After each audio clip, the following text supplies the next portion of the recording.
Good day, everyone. My name is Charles Chilufia.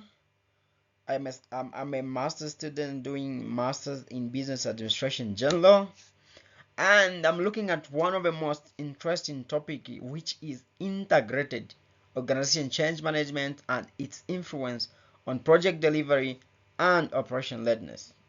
The background is that um, I'm conducting this research in Zambia, in Lumwana mine expansion project specific. So Lumwana is doing expansion of $2 billion, and that's what I'm doing this research on.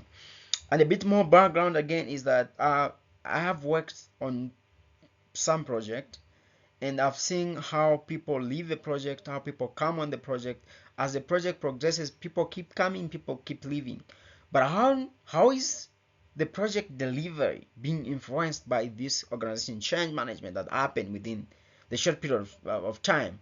And also top management also intend to be changed. The project director is moved, the project manager is moved, people at the data level, people understand leave, people also understand stay. Some it's a lot of stuff that happens. So I want to leave it to understand. That's why I'm saying integrated uh, organization change, integrated inclusion of everybody from planning up to the end of the project, including operation. That's why we are saying operation readiness. So introduction. This is just a literature-based perspective on Lumwana expansion projects here in Zambia, and whatever I'm going to present here is just giving me what I've already started working on, but I haven't yet conducted the actual research, but I'll be doing the actual research very soon. The introduction is that organization change management has become one of the most decisive for large-scale mining expansion, where the environmental, social, and governance pressure now outrank commodity prices on the top broader high level risk. That's what happened because this pressure is becoming more and more and more, and change management, people can accept change or not. And then the another stuff that we need to look at in the background is developing economies, countries like where we are, or when people are trying to sustain themselves. they we face a lot of issues, and they face a lot of issues in terms of infrastructure, skill set, and just how everything tend to be. uh People, most of the time, they go and strike to one side. They can either accept change or not. And remember, change is always driven by human being, not by the technology that we have. So Zambia aim to achieve what we call output of copper to 3 million tons per year. And as part of this, the private sector, such as Lumwana Mine and Kansanshi, they are helping out. And Lumwana Mine is doing expansion projects, which is the 2 billion investment here in Lumwana. And we understand that during this process, the expansion, the project faces a lot of leadership transition. And that might be either positive or negative influence they deliver of this project. And I look forward to implement this research and just to share with you how the finding will be. I also identify some research gaps, and the research gaps from global point of view is that organization change frameworks assume stable governance and abundant resources, limiting their fit in developing context. Then at Africa level, we are saying African approaches as such as Ubuntu and the start camp remain largely conceptual and rarely field tested.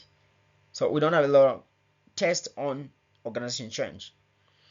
Then in Zambia, just when I was even looking at this topic, I looked for literature in Zambia. They are really hard.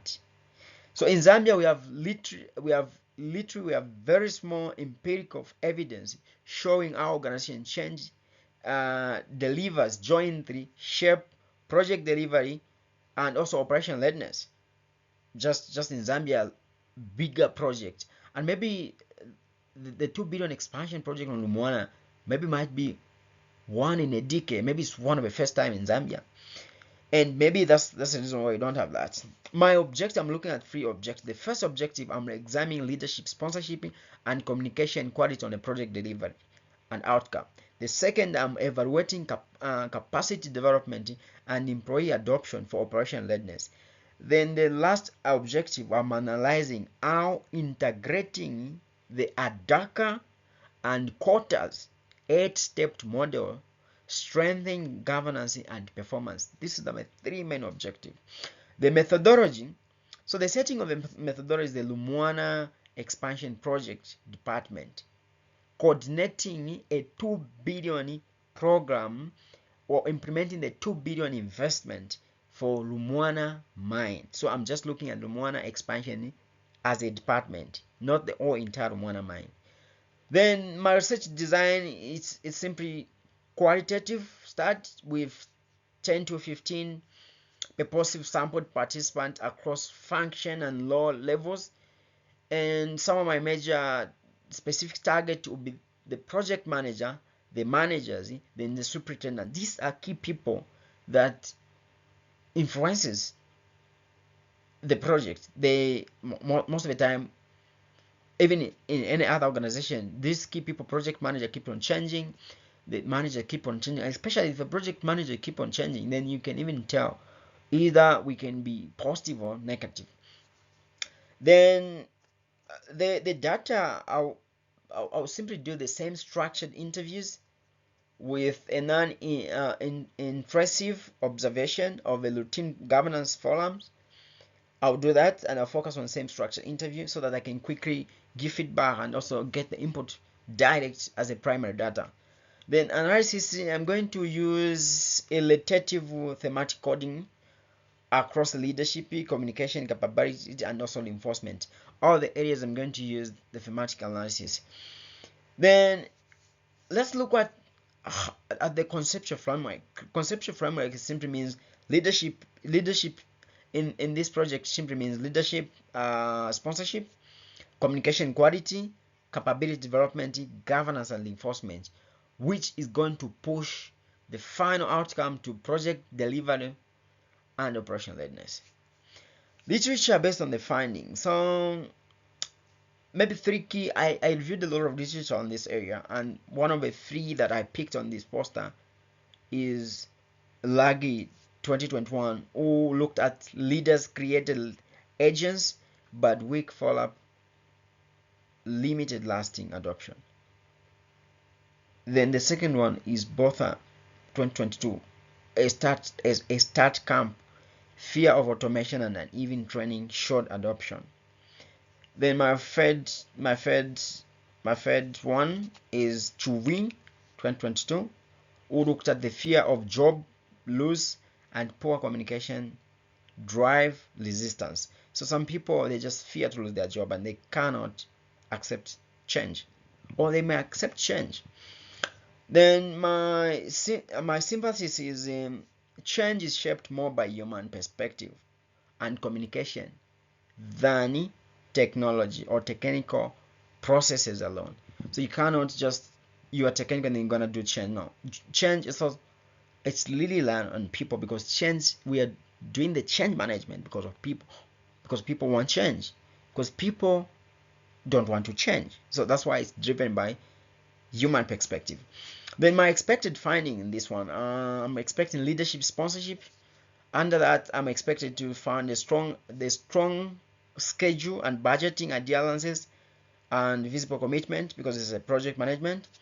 Communication quality, lower resistance and reduced low uncertainty. I'm expecting to find that. And also on capability and development, my expectation is that I may find the faster adoption and quicker operation readiness. And the last one on governance and enforcement, I may find behavioral sustain and accountability after I go live.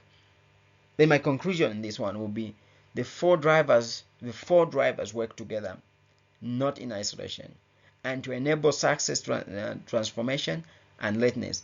That's why you need to do the change management. But this time we are doing what we call integrated change management, where we're having everybody on one table. Then we understand how this change either negative or positive influence us, or neutral, but the influence should be positive or negative.